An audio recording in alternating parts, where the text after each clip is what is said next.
ওয়ালাইকুম আসসালাম ওয়া রাহমাতুল্লাহি ওয়া বারাকাতুহু। হাদিসে যেটা নিষিদ্ধ তা হলো মান ইনতাসাবা ইলা গায়রি আবিহি অথবা মান ইদ্দাআ লিগায়রি আবিহি। কেউ যদি দাওয়া করে যে আমার বাপ অমুক, তার নিজ বাপ ছাড়া সে দাবি করে, সে সম্বন্ধ করে অমুকের দিকে, আর এটা জেনে বুঝে করে, জেনে বুঝে যে ইনি আমার বাপ হলেন উনি, ইনি না। বাহ! তো এইটা নাজায়েজ। নাজায়েজ হলো যেটা যে অমুক আমার বাবা, নিজ বাবা না। ভুলে যায়, স্পষ্ট করে বলে দেয়, অমুক আমার বাপ। আ কেউ কাউকে জিজ্ঞেস করেন তোমার বাপ কে? অমুক বাপ। নিজ বাপ এর দিকে সম্বন্ধ করা, এটা হারাম।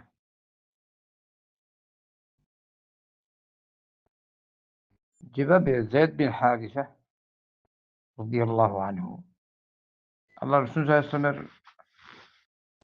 ক্রীতদাস ছিলেন। আপনারা জানেন মুক্ত ক্রীতদাস। তো এবং মানুষ যায়েদ বিন মুহাম্মদ বলত সাল্লাল্লাহু আলাইহি ওয়াসাল্লাম। পরে ওখানে ঘটনা আছে তো ওই তার স্ত্রী সম্পর্কিত। উনি বিয়ে করলেন ফালাম্মা কাদা যাইদুম মিনহা ওয়াতারান যাওয়াজনাকাহা। বিয়ে করার পর উনার সাথে তার সম্পর্ক শেষ হলো। মানে তালাক হয়ে গেল। তারপরে আল্লাহ রাসূল সাল্লাল্লাহু আলাইহি ওয়াসাল্লামকে আপনার অ্যা স্বয়ং আল্লাহ পাক বিয়ে করিয়ে দিলেন। যাওয়াজনাকাহা, আমি তোমাকে বিয়ে করিয়ে দিয়েছি।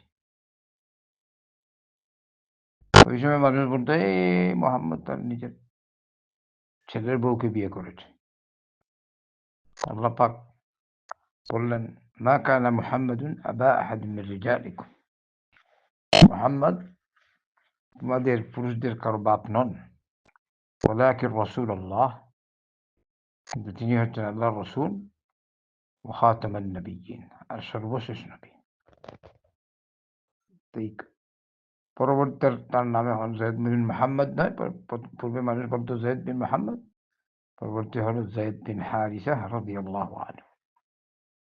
তো যদি উনি যায়েদ নবী করিম সাল্লাল্লাহু আলাইহি ওয়াসাল্লামের নিজ সন্তান হতেন, তাহলে তার স্ত্রী তো আর তার জন্য কখনো হালাল হয় না। তালাক হয়ে গেল, এটা তো আর সবাই জানে। আল্লাহ পাক নিজে বলেছেন, ওয়াহালাইলু আবনাইকুমুল্লাযীনা মিন আসলাবিকুম। তোমাদের ঔরসজাত সন্তানের স্ত্রী তোমাদের জন্য হারাম করে দেওয়া হয়েছে। মানে আলাতু হারাম। তো ব্যাপার হচ্ছে এইটা, যারা নিজ বাপের দিকে সম্বন্ধ না করে অন্যের দিকে হারাম। কিন্তু কেউ এমনি সম্মানার্থে আদর করে কাউকে যদি বাবা বলে, তো এটা ওই হারাম হয় না এরকম? হয়তো বলা এটা উচিত না। এখন যদি আপনি তাকে জিজ্ঞেস করেন যে, "তোমার বাবা কে? তোমার বাবার নাম কি?" সে কি তার বড় আব্বার নাম নেয়? তার ছোট আব্বার নাম নেয়? কি বলে? তার নিজ বাবার নাম নেয়?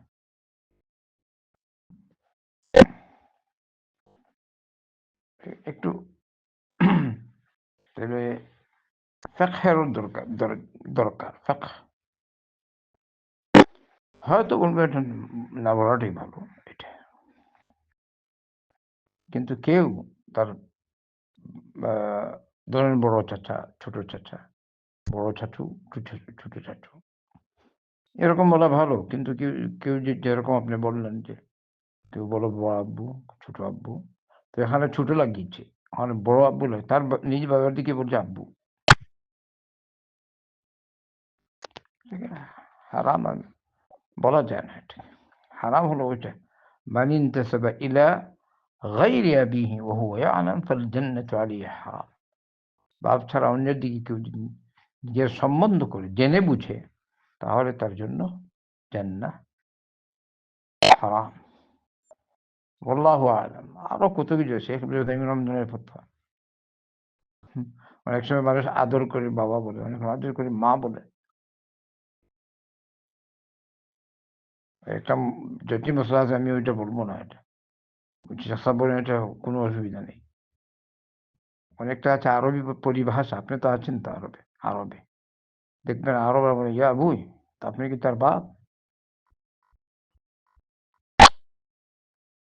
এরা মানুষ সম্মানার্থে বলে, এহতেরামান বলে। আল্লাহ রসুল সাল্লাল্লাহু আলাইহি ওয়াসাল্লাম আনাস বিন মালিক রাদিয়াল্লাহু আনহুকে বলেছেন, ইয়া বুনাইয়া, হে আমার আদরের ছেলে। বলেন তো আল্লাহ নবীর ছেলে নাকি আনাস? আনাস বিন মালিক তিনি, আনাস বিন মোহাম্মদ না, সাল্লাল্লাহু আলাইহি ওয়াসাল্লাম। তো নবী করিম সাল্লাল্লাহু আলাইহি ওয়াসাল্লাম ইয়া বুনাই, এইসব দিক দিক দিয়ে প্রশস্ততা রয়েছে। বারাকাল্লাহু ফিক, বারাকাল্লাহু ফিক।